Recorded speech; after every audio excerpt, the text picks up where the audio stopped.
Anong trip ang masarap? Pwede kumuntrip! Ayun po Hanap nyo ba yung ganitong sislingan na may mala Pro Max at may mala dinosaur nga sa laki ng sisling liempo? Grabe, ang laki nito.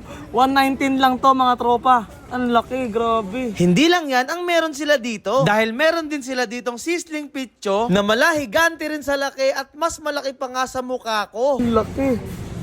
For only 159 pesos, meron na kayong gantong kalaking pitcho ng manok. Tapos naka-only rice na lahat yan. Kaya ano pa tropa, tara, food trip na! Solid.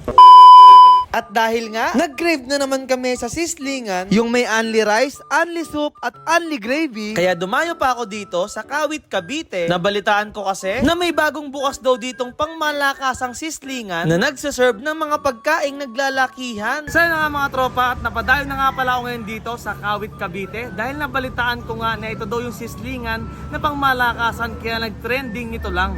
Kaya ano pa mga tropa, tara, pasukin natin to. Ito nga ang Fusion Sizzling Hub na located sa 147 Barangay Gahak, Kawit, Cavite. Dito lang siya banda sa may tulay ng Gahak at palabas ng Centennial Road. At malapit nga lang siya dito sa Jollibee ng Gahak. Ayan, pag nakita mo yan, pasok ka lang dyan. Ang kagandahan dito, meron sila ditong parking space na maluwag para sa mga motor at mga sasakyan nyo. At nandito nga kami para tikman yung ilan sa mga nagsasarapang sizzling nila dito. Katulad nitong sizzling pork chop, sizzling sisig, sizzling T-bone at rib eye. At ang kanilang pangbato na sizzling liempo at sizzling pitcho na talaga namang jumbo at grabe sa laki, parang higante. Pero sa lasa nito, talagang swabe. At meron nga din sila ditong mga silog meals, katulad nitong top silog. At meron nga din sila ditong overload nachos. Solid. Top. At ito nga pala mga tropa yung menu nila dito, kaya i-post nyo na lang para makapili kayo. Sa dining area nila mga tropa, masasabi kong malinis, maganda ang mga design at higit sa lahat, presko yung lugar nila. Kaya talagang mag-e-enjoy at mapaparami ang kain mo dito. Kaya ano pa tropa, tara, tikiman na. Ang laki ng manok pare. So na nga mga tropa, tikiman time na nga tayo at ito nga yung mga napili ko sa kanilang mga in-offers na pagkain sa amin. Itong kanilang liempo na Pro Max na for only 119 lang. Grabe, meron ka ng napakalaki. Ano? Grabe, ang laki nito. 119 lang to mga tropa. Ang laki, grabe. Tapos ito pa yung isa sa mga napili ko, yung kanilang, yung Pro Max na manok. Ang laki din nito mga tropa. Tignan nyo naman. Ang laki. For only 159 pesos, meron na kayong gantong kalaking pitcho ng manok. Tapos naka-only rice na lahat yan.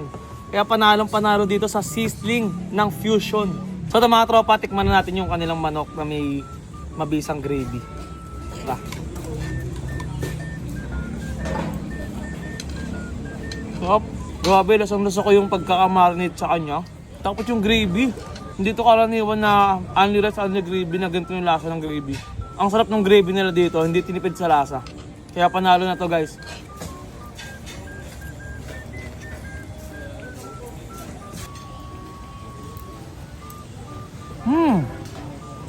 Ang sarap. Yung kanin nila dito, Java rice. Nalasong-lasa mo yung pagkaka-Java niya. Grabe, panalo na to. Sa 160 ni Java rice ka na. Meron ka pang gantong kalang pitcho. Tapos naka-only gravy ka pa sa only rice. So mga tropa, tikman naman natin yung kanilang liempo na Pro Max na napakalaki talaga. Yan o. Grabe. Tara, tikman natin. Ang lambot. Ang lambot ng liempo nila dito mga tropa. Isa pa. Grabe. Ang sarap. Sa lasa nito mga tropa, kasang lasa ko yung pagkakamarinate sa kanya, yung salt and pepper, kumapit dito. Tapos, napaka-crunchy at crispy yung ginamit sa kanyang breading. Solid. So yung mga tropa, ito nga pala si ate. Ano name mo te? Kit. Kit. Ayan si ate yung followers natin na nasama natin sa food trip natin ngayon. Sige te, tikman muna yung sisig nila dito na mabisa. So tropa, tikman na natin. Yan. Masarap.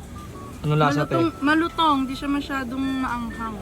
Tama-tama sa panlasa mo. Tama-tama. Iyon Sarap. oh. Solid dyan, te. Solid. Titikman na naman natin to mga tropa. Itong, ano ba to? Rib eye. Ayan, sige. Rib, ayan pare ha. Ay pare. Sige, tikman mo nga. Wala na ito sa parisan ko eh. Wala ba? Kaya ba yan ang pinili mo ha?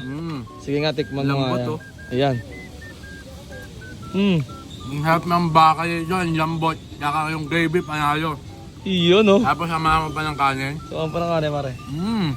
Solid. Toto pala si ma'am at saka si sir yung may-ari nitong Fusion Hub. Ano pong name nyo po?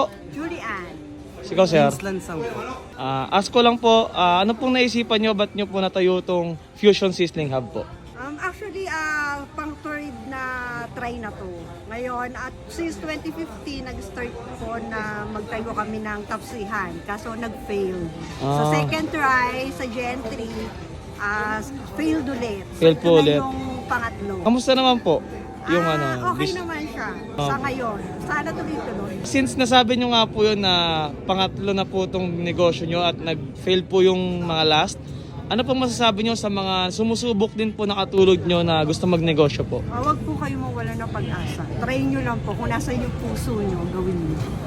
Ikaw sir, may sabi ka ba? So, yung advice ko lang po sa mga nagpaplanong magnegosyo na kagaya ko rin ng mga kabataan na wag pong yung tumal po nandyan lang yan pero wag mawawala sa atin yung diskarte at saka yung tiyaga po natin.